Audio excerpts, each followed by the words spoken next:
Não sei nem como começar esse vídeo. Mas é um vídeo pra contar um pouquinho de como foi a experiência que eu tive tendo um aborto, né? Sofrendo um aborto. Foi um aborto retido. Na verdade, eu vou contar pra vocês como foi que aconteceu, como é que eu tô hoje, e eu tô bem melhor hoje, então acho que vale a pena pra você, talvez você caiu aqui de paraquedas, pra saber como foi a experiência de aborto de uma outra pessoa, e saber se dá pra ficar bem depois, e dá sim, dá pra melhorar muito. E eu vou te contar como foi a minha experiência desde o começo, porque eu acompanhei bastante a gravidez com vídeos, mesmo tendo sido um período bem curto. Então eu tenho aí alguns outros vídeos pra acrescentar nesse aqui e falar pra vocês como foi que tudo aconteceu e como eu descobri o aborto e o que aconteceu depois de ter descoberto. Vamos lá. Então, eu descobri a minha gravidez no dia 14 de janeiro, foi quando eu fiz o meu primeiro teste, que deu positivo com uma linha bem fininha. E aí depois eu fiz mais outros testes, eu fiz pelo menos 3 testes, e o último dos que eu fiz foi aquele que aparece escrito, né, na tela, grávida, e aí apareceu pra mim grávida 2 semanas, então super pouquinho ainda. Eu fiz o teste de sangue, daí que eu tava grávida também, mesmo período, e daí a gente ficou meio perdido, porque eu moro aqui na França, nunca tinha ficado grávida na vida, nem no Brasil nem na França, então não sabia quais eram os próximos passos. Meu namorado também não sabia quais eram os próximos passos. A gravidez foi planejada, então a gente decidiu, eu tirei o DIU especificamente pra engravidar. A gente sabia o que a gente tava fazendo, a gente tinha escolhido fazer isso, mas a gente não sabia o que fazer, porque era a nossa primeira vez, assim, estando de fato grávidos. Mas a gente dá uma pesquisada, ele tem vários amigos que são médicos, então ele foi perguntando, galera, o que a gente faz e tal, e os amigos, além de médicos, tem muitos que já têm filhos, então aconselharam pra gente fazer uma primeira ecografia, uma primeira ultrassom, né, de datação. Aí a gente, só pra descobrir quanto tempo tinha, né, o feto, o embrião e tal. Aí a gente foi fazer a primeira ecografia, que foi a ecografia de datação. Na época, minha mãe tava aqui na França, então ela veio, ela chegou justamente no dia em que a gente fez o exame de sangue pra comprovar. Então quando ela chegou, a gente já tinha até o exame de sangue positivo, eu dei a notícia pra ela ficou super feliz. Foi um momento, assim, muito feliz pra gente. E daí a gente ficou muito empolgado. E a gente marcou a primeira ultrassonografia e foi com minha mãe, porque eu queria que minha mãe também tivesse essa oportunidade de ver, né, a criança, de ver o feto. Só que daí, eu e Gigi, a gente resolveu que a gente ia primeiro entrar nós dois, ver tudo, e depois a gente ia chamar a minha mãe pra ver também. Quando a gente chegou lá, o médico foi muito ruim com a gente. Ele foi bem, assim, seco, bem direto, respondia as coisas que a gente perguntava como se a gente fosse burro, assim, não como se a gente fosse, né, pai de primeira viagem, respondia como se fossem, assim, coisas óbvias, que a gente tava fazendo perguntas idiotas. Daí a gente, tipo, ele falou, assim que ele fez a primeira ultrassom, foi aquela intravaginal, né, então ele fez lá por dentro e tal. E daí ele colocou lá e percebeu que não era apenas eram dois sacos gestacionais. E daí ele falou pra gente, na verdade, essa gravidez não é uma gravidez simples. E eu não entendi nada, porque na minha cabeça o contrário de simples é complicado, né? Só que em francês o contrário de simples também pode ser múltiplo.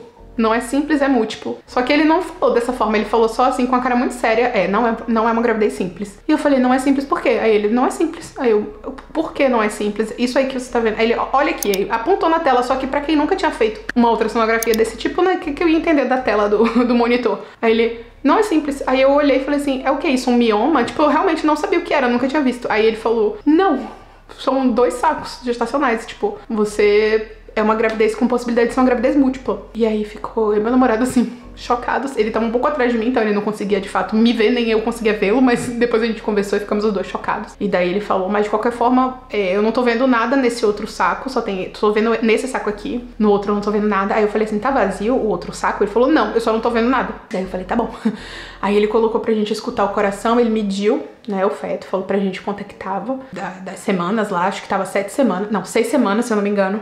Daí ele mediu, falou pra gente, e a gente saiu, né, nem deu pra minha mãe entrar, porque a gente ficou tão chocado com, tipo, o tratamento do médico, o fato da possibilidade de ser gêmeos. E aí ele falou, como é uma gravidez que tem esse outro saco, a gente vai precisar que vocês voltem aqui daqui a 2 semanas, pra gente ver como é que tá evoluindo, se apareceu outro embrião, se tudo evoluiu bem, se realmente são 2 embriões, porque a gente tá vendo, mas a gente não tem uma visão muito clara. A gente falou, beleza, a gente vai voltar daqui a 15 dias. Só que minha mãe, ela já ia embora antes desses 15 dias chegarem. Ela ia embora no dia 14, e os 15 dias iam ser no dia 22 de fevereiro. E daí eu resolvi, antes da minha mãe ir embora, no dia 13, marcar uma ultra, sem Gigi, porque ele ia estar viajando, mas marcar uma ultra só pra minha mãe poder ir comigo. E também porque eu fiquei muito ansiosa de esperar 2 semanas, né, antes de voltar. Eu não sei o que acontece, mas quando a gente tá grávida, Não sei se é todo mundo que tem essa sensação, mas eu tive muito essa sensação de que as semanas passavam muito devagar. Tipo, o primeiro trimestre, assim, tudo passava muito lentamente. Sei lá, me dava a sensação que o tempo tava passando muito lentamente. E daí eu não sabia quando minha mãe ia ter a oportunidade de ver de novo uma ultrassom, de acompanhar uma ultrassom. Então eu falei com o Gigi, falei, olha, eu quero ir com minha mãe pra ela ter a oportunidade de ouvir o coração do bebê e tal, fazer uma ultra. E peguei num outro lugar, totalmente X, a oportunidade de fazer uma ultrassom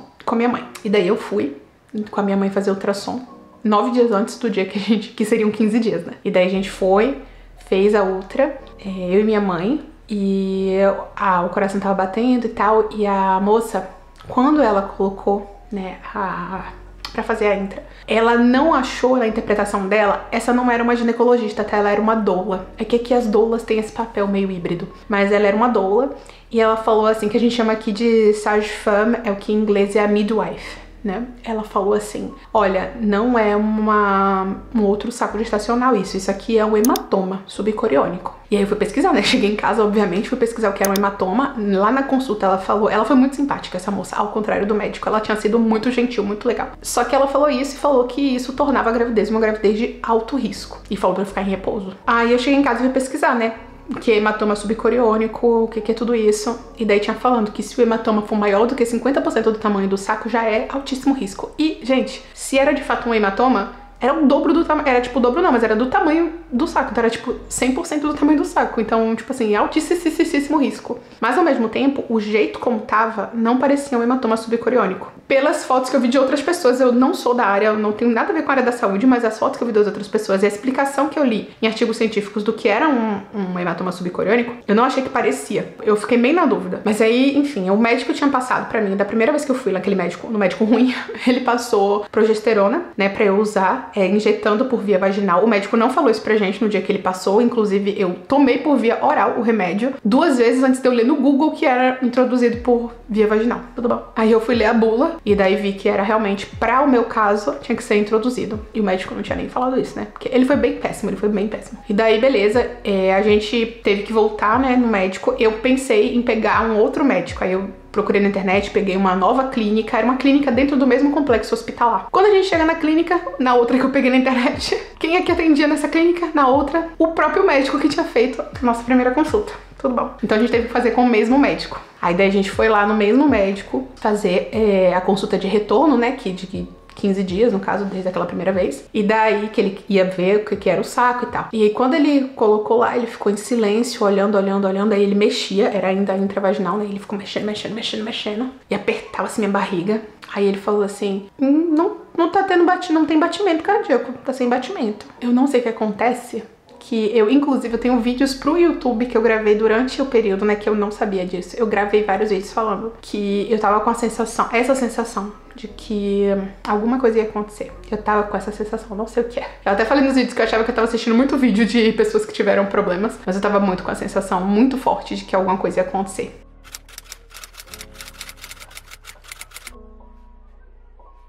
Como eu falei no outro vídeo pra vocês, eu não sei porquê, mas eu tenho muito na minha cabeça, muito medo, assim, de dificuldade pra engravidar, que eu não tive, ou de aborto espontâneo, que eu também não tive e espero não ter. Não tô tendo nenhum sintoma que indique isso, sintomas reais no meu corpo, não tô sentindo nada que indique que eu vou ter um aborto espontâneo, mas acho que é porque eu consumo muito conteúdo ligado a isso, então eu acabo ficando muito assustada. E, não sei, com medo de que aconteça comigo. E daí ele falou, quando ele falou isso, assim, caiu sobre mim, sabe, essa notícia de que realmente alguma coisa tinha acontecido. O coração tinha parado de bater. E daí eu fiquei, bem, é isso então, né? Eu perguntei pra ele. Eu falei, olha, eu fui numa doula e ela falou que era um hematoma subcoriônico. Ele falou, não tem como ser um hematoma subcoriônico, ele não tá colado na parede do útero. Era realmente um saco, um outro saco gestacional. Foi o que o ginecologista confirmou, né? Esse ginecologista que não era muito bom em termos de tratamento pessoal, assim. Mas ele confirmou, ele falou, não era um hematoma subcoriônico, porque o hematoma tinha que estar grudado na parede do útero. E esse daqui era realmente um outro saco, mas ele nunca desenvolveu um embrião, e o embrião que tinha desenvolvido parou o batimento cardíaco. Ele continua aqui dentro. Inclusive, eu acredito que eu não perdi, né, realmente meu corpo não colocou pra fora, talvez por causa da progesterona que eu tava introduzindo, porque a progesterona ela é introduzida justamente para segurar, né, a gravidez, pra não deixar descer. Só que obviamente que segurar a gravidez não impede que o coração pare de bater. Então a gente ficou meio assim atordoado, porque a gente tinha contado pra algumas pessoas, a gente tinha contado pra minha família, como eu falei, minha mãe, minhas irmãs, pai. a gente tinha feito uma surpresa pra mãe dele também. E pro pai dele. Tinha contado pra irmã dele também. E pra alguns amigos mais próximos. Então a gente ficou meio assim, nossa, mano, né? Que horror. E ter que contar pra todo mundo, eu acho que é um horror. E daí a gente perguntou pro médico o que a gente faz agora. E o médico falou que a gente tinha 3 opções. Então uma opção era esperar e que o corpo expulsasse. Obviamente eu tenho que parar de tomar progesterona para o corpo poder fazer o trabalho dele de expulsão. O segundo era fazer uma curetagem, que ele falou super rápido, tipo 1 hora você entra lá e faz essa curetagem e tranquilo. É uma cirurgia, então tem riscos cirúrgicos, mas é bem rápida e você recupera bem rápido. E a terceira opção era tomar um remédio, e daí ele falou, é bem dolorido, preciso ser sincero com você, mas é pra ajudar o corpo a expelir. O que eu pensei de verdade na hora foi que eu não queria fazer nenhuma intervenção cirúrgica, a menos que fosse necessário, sabe? Que eu realmente precisasse fazer porque meu corpo tava em sepsia ou com risco de sepsia, alguma coisa assim. Então eu falei pra ele isso, falei que eu preferia esperar. E daí ele falou, beleza, só ir pra casa então e esperar. E daí eu fui pra casa e, na verdade, por que eu queria esperar? Eu não queria fazer cirurgia, nem queria tomar pílula. Porque eu queria ter certeza que realmente isso tinha acontecido, sabe? Que não era porque o médico era ruim, que ele simplesmente não tinha ouvido o coração, alguma coisa assim. Eu sabia que muitas outras mulheres tinham passado por ali naquele mesmo dia, naquela mesma maca, e que se eles só não tinham ouvido o coração do meu, é porque realmente alguma coisa tinha acontecido com o meu. Mas eu queria ter certeza de que não tinha sido um erro médico. E eu pensei, se não foi um erro médico, o meu corpo vai fazer o seu trabalho. E se foi um erro médico, eu não quero ser responsável por tirar, né, esse feto de mim sem eu ter certeza de que realmente ele não sobreviveu. Então eu decidi que eu queria esperar. Eu queria passar pelo processo que o meu corpo decidisse qual é o momento de fazer o que tinha que fazer. Então a gente foi pra casa, eu parei, claro, progesterona, e a gente ficou assim, bem triste. Gigi ficou bem estressado.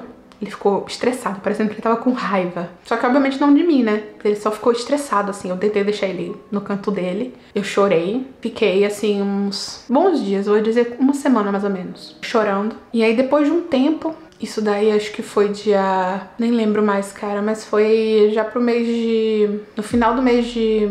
abril, ou no final do mês de março. Eu não lembro exatamente qual foi a data, mas pouco tempo depois. Acho que demorou 2 semanas. 1 semana, eu acho, ou 2. Meu corpo começou a... fazer o processo de expelir, foi bem rápido, não demorou tanto não. O meu corpo começou a fazer o processo de expelir e aí eu comecei a sentir muita dor no útero, tipo, o útero começou a se contrair, eu comecei a sentir bastante dor. Eu lembro que comecei a dor durante a noitinha, assim, 6 e pouco, 7 e pouca, e aí foi ficando mais intenso, aí eu deitei pra dormir sabendo que eu não ia conseguir dormir. Mas aí no meio da madrugada, eu senti uma dor muito forte. Aí eu tive que levantar da cama. Eu acho que pra mim esse foi o pior momento. Porque tinha uma dor psicológica, claro, dessa perda. Mas foi uma dor psicológica que foi muito compartilhada, sabe? Quando eu falei com a minha família, todo mundo ficou triste. Com as minhas amigas também. Gigi ficou triste junto comigo. A mãe dele ficou triste com a gente. Me mandou mensagem, todo mundo me cuidou muito, sabe? Levou muito a sério. Mas a dor física, eu passei sozinha. Não tem como dividir. Foi um momento de muita solidão passar essa dor da expulsão sozinha. Mas não tinha o que fazer. Eu podia ter acordado o Gigi, mas eu também não via muito sentido, porque eu ia passar por uma situação de completa vulnerabilidade física, que eu tinha que ficar sem roupa, porque eu tava sangrando, e ele não ia poder fazer nada, ele ia ficar me olhando, sentir dor. Então eu falei, não faz sentido eu acordar ele. Aí eu só levantei sozinha à noite, fui pro banheiro, pra dentro do box, né, do chuveiro, e fiquei lá me molhando e tal, com água bem quente. Agachei, procurei algumas vezes no YouTube dicas até de parto, porque eu queria facilitar na posição corporal, sabe? Eu tentei ficar de cócoras.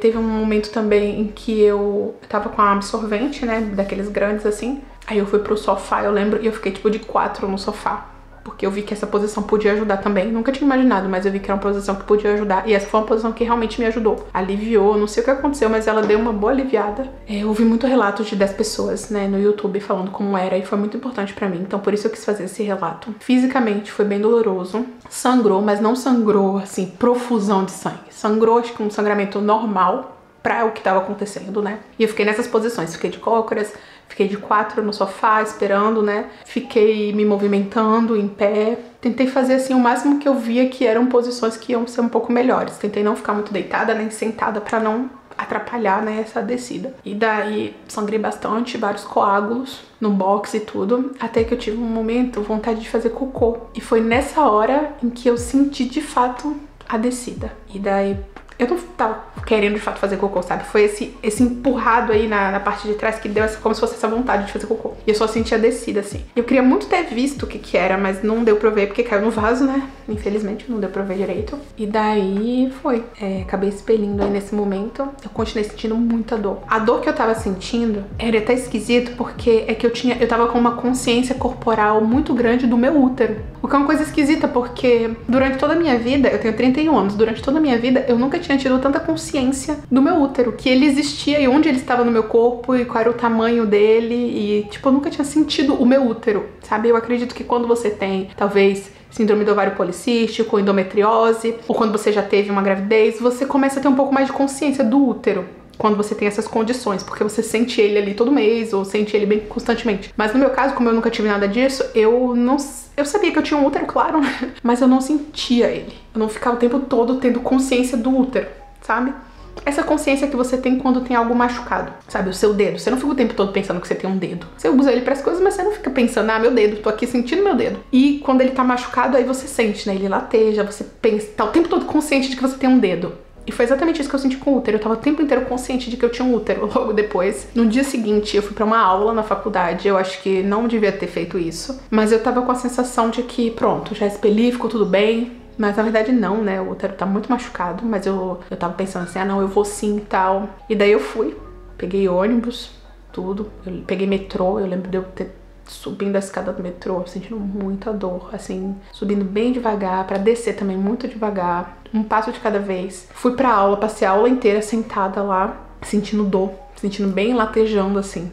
Mas voltei pra casa e falei, nos próximos dias eu não vou mais. E aí não fui mais. Voltei no médico pra fazer uma nova ultrassonografia pra ele ver, né, se tudo tinha saído. Não tinha, ainda tinha partes, né, da minha gravidez no útero. Não era o feto, mas o feto tinha sido expelido, mas eram tecidos da gravidez. E daí o médico falou que isso ainda seria expelido. E ele falou pra mim que era pra eu esperar mais 3 meses pra poder engravidar de novo, porque senão eu ia perder o próximo bebê de novo. E aí ele me passou um anticoncepcional e mandou ir pra casa. Eu vou falar um pouco do sentimento, né, que eu tive com relação a tudo isso. Como eu falei pra vocês, eu já tinha essa impressão de que algo ia acontecer. Eu não sei porquê, mas eu tinha a sensação de que eu ia ser tentante em algum momento. E eu não fui porque essa minha primeira gravidez foi... A primeira vez que a gente tentou, eu já engravidei direto. E eu não acreditava que ia ser assim. Eu acreditava que eu ainda ia ser uma pessoa que ia ser tentante. Pra mim não foi, assim, exatamente um choque.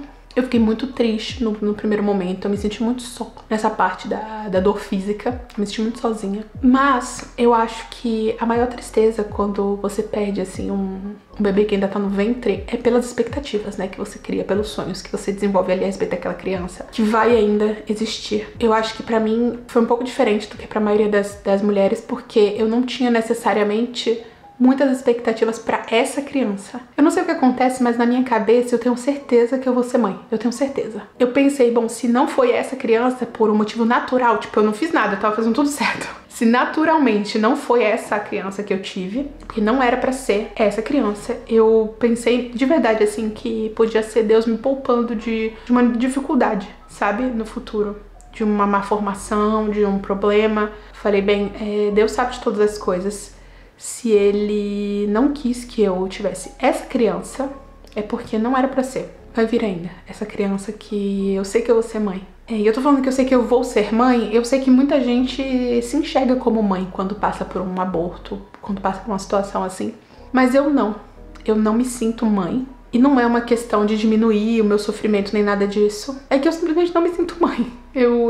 Pra mim, assim, eu não senti que aquele feto virou um bebê pra mim, sabe? Talvez porque era muito novo. Quando eu perdi, o feto tava com 7 semanas e 4 dias. Então, talvez tenha sido isso. Talvez tenham sido minhas próprias expectativas que estavam freadas, né? Os dois, na verdade, né? Porque, na verdade, foi uma gravidez gemelar. Eu acho que eu posso dizer isso, não sei, porque não chegou a ter 2 embriões, mas eu acho que eu posso dizer que foi uma gravidez gemelar. A gente até pensou, né? Começou a pensar, se a gente tiver gêmeos, ficou uma coisa assim. Aí a gente começou a pensar, vai ter que comprar um carro novo, no carro não cabe gêmeos, os apartamentos, não sei o quê. Foi uma loucura por um breve período de tempo. A gente se projetou, sim, com esse bebê, sabe? A gente se projetou, sim, nessa realidade. Mas não tanto quanto poderia ter sido. E eu acho que foi essa freada aí que deu no fato de que, pra mim, talvez tenha sido um pouco mais leve do que para algumas outras pessoas que tinham colocado toda a sua esperança nesse bebê. Talvez, eu não sei, eu não posso dizer do sentimento dos outros, né? Mas o meu sentimento foi esse de que